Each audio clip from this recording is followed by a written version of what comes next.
मी तुझ्यावर, तुझ माझं जीवन सार पाहतो मागतो मी देवा मोर, मिळू दे ग तुझा प्यार। नमस्कार भावांनो, आजचा व्हिडिओ एकदम खतरनाक झाला। तुम्ही तुमच्या गर्लफ्रेंडचा बनवा, कुणाचा पण व्हिडिओ बनवा एकदम मस्त मध्ये। तर मित्रांनो, जे काय अलर्ट मोटिवेशन ॲप आहे ते तुम्हाला टेलिग्राममध्ये भेटून जाईल। आता मेन म्हणजे बीटमार्क शेक इफेक्ट इम्पोर्ट झाल्यानंतर आता तुम्हाला काय करायचं मित्रांनो, म्हणजे मेन म्हणजे तुम्हाला अशा प्रकारे देतो मी सॉंग हे सगळं। तुम्हाला काय करायचं, कुठं कुठं असे डोळे ऑफ आहेत बघा, इथं सगळे ऑन करून घ्यायचे। दाखवतो मी तुम्हाला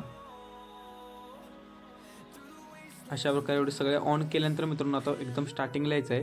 तुम्हाला इथं ॲड फोटो दिसतंय, इथं खाली असतं बघ लिहून दिलं आहे ॲड फोटो। कलर आणि फील्डमध्ये जाऊन तिथं तुम्ही कोणताही फोटो ॲड करू शकता दुसरा। अशा प्रकारे खालचा फोटो तुम्ही इथं ॲड करू शकता। बघा मी आता खालचा फोटो चेंज केला आणि तिथं वर ग्रुप आहे, तिथं जायचं आहे। एडिट्स ग्रुपमध्ये जाऊन तुम्हाला इथं खाली मी अनेक फोटो ॲड केले, तिथं लिहिलं आहे बघा, त्या फोटोच्या बरोबर ॲड फोटो म्हणून ॲडमध्ये जाऊन कलर आणि फील्डमध्ये जाऊन आणि इथं बी तुम्ही फोटो चेंज करू शकता। हे वाला अकाउंट प्लसवर क्लिक करू शकता आणि इथनं बॅक पण येऊ शकता। तर मित्रांनो, तुम्हाला समजलं असेल की मी कसं करतोय। बघा बरोबर ग्रुपच्या खाली एक ॲड फोटो म्हणजे फोटो आहे, तिथं जाऊन कलर अँड फील्डमध्ये जाऊन तुमचा फोटो इथं चेंज करून घ्यायचा आहे।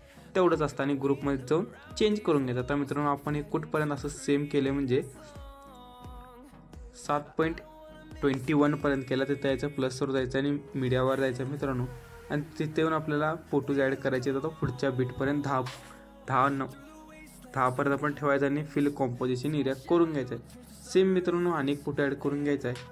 पुढच्या बीटपर्यंत ठेवून फिल कॉम्पोजिशन एरिया करून बरोबर फोटोला लॉंग प्रेस करून बरोबर सॉन्गच्या वरच्या बाजूला आणायचे अशा प्रकारे। आता मित्रांनो, तुम्हाला बॅग यायचं एकदा आणि मित्रांनो आपलं शेक इफेक्ट जे काय आहे ते मी तुम्हाला देतो। फर्स्टवाला क्लिक करून इफेक्ट्समध्ये जाऊन इफेक्ट्स कॉपी करून तुम्हाला बीटमार्क फर्स्ट सेट ओपन करून घ्यायचं आहे। जे काय आपलं आहे 7.21 कडे येऊन जे काय आपला पहिला फोटो देतो जाऊन इफेक्ट पेस्ट करून द्यायचं आहे। आता मित्रांनो, तुम्ही जे काय लिरिक्स मी सगळं लिहून दिलेलं आहे, तुम्ही काही टेन्शन घ्यायचं नाही, फक्त फोटो एक्सचेंज मारायचे। थर्ड नंबरला येऊन मित्रांनो इफेक्ट्समधून आता लास्ट फोटोचा इफेक्ट कॉपी करून आता जे काय आपलं बीट्समध्ये लास्ट फोटो उरला आहे त्या फोटोला आपल्याला सिम्पली हे वाला इफेक्ट पेस्ट करून तुम्ही इथनं एक्सपोर्ट करून घ्यायचा। व्हिडिओ मित्रांनो थोडा आवडला लाईक शेअर सबस्क्राईब करा मित्रांनो। भेटूया तर उद्याच्या व्हिडिओला। मी डेली व्हिडिओज टाकतो मित्रांनो आजपासून।